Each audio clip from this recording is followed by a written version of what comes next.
Okay, ladies, this is my hair tutorial, which I've never done before, but the first thing you want to do is make sure that you part your hair before you curl it, sort of asymmetrically so that the hat can sit here after we do the second part. I guess the hat has to go that way. There we go. Okay. So you're only curling the hair so you have a base. So I know a lot of us have long hair, especially in the Rona times. And I know that curling my hair was not very fun. It's very heavy right now because it hasn't been cut in a while, etc., etc. But you're mostly doing it to get this front part. I just went ahead and curled the whole thing.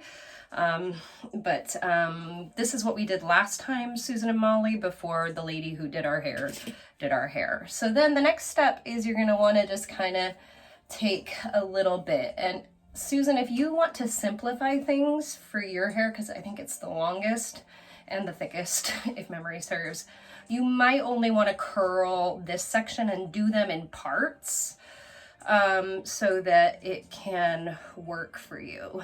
So then I'm just going to take these two little pieces to create the sausage curls, and then I'm going to use a rubber band to get everything else out of the way. And I'm going to kind of lightly do it because I don't want to ruin my curls. Okay, so the next thing is to make sure that you have some hairspray and spray the shit out of it. Okay. And then you're going to want to have a fine tooth comb. And we are going to bring this up so that and then you're going to back comb it, which means you're going to comb the back of your hair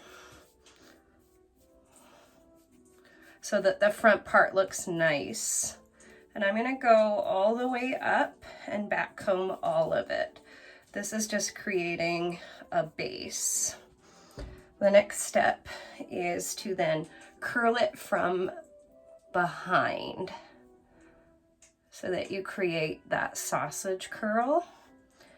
Okay, I should have got my pins ready, but I didn't because I'm stupid. This is why there's professional people who are this. All right, so then you're going to want to pin it from behind in the bottom part of the circle, so you get all of it. Okay. I'm probably going to pin it a little bit more, but like one on each side is usually pretty good. But I can see that I'm having some wispies over here, so I might just pin a little bit more at the back here, or I might just spray it. We'll see which works better. Sometimes spraying's just enough. Okay, so that's the first one.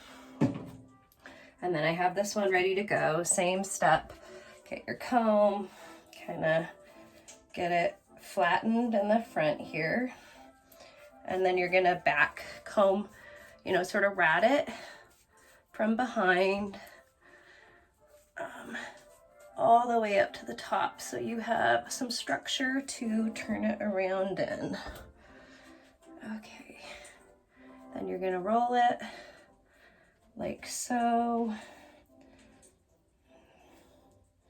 And sometimes, you know, it's never perfect, and I would say the dirtier your hair is, my hair is pretty dirty. I think I've watched it since maybe Wednesday, so it might be too dirty. But the lighter it is, or the more structure it has, the easier it is to do these hairdos. People didn't wash their hair every day till the 50s, so it was easier to do these kind of hairdos than it is now because we wash our hair a lot. All right, so sometimes you have to compromise with how you structure it depending on what it wants to do that day. But I would say in Zoom it doesn't have to be perfect because no one will notice. All right, then the next step after you've got those two little sausage curls is, of course, to put the hat on. I am unsure what part is supposed to go in the front. But again, this little section we can pin. There's a little black line that we can follow so that it matches. And then I would pin it in the back just one little pin. Okay. So the curling took more than the actual hairdo. So if you want to simplify your time, just do those 2 little sections and curl those. And then I'm probably also going to take these curls and back comb them a little bit, just to give it a little bit more of the length that women wore at the time, because my hair's a little long right now. One other trick, if you want to kind of get that shorter look, is to go ahead and back comb, and then you can pin it. You can roll it just like I showed you with the sausage curls. You can roll it under and then pin it. I've had to do that for shows before to have a fake bob. No big deal. Back combing is brilliant because it creates structure that you can pin easily. It stays in place, and once you spray it, it usually just will kind of stay in place. So a little bit of back combing to give it a little bit more bounce, a little more fun, and then I'll put it behind for the show. Okay, so that is our 1940s hairdo. It should work just fine if you struggle, but I would just say back combing is your best friend. Kind of get it flat in the front, back comb all the way to the top, roll it down, do them one at a time. Okay, thanks ladies.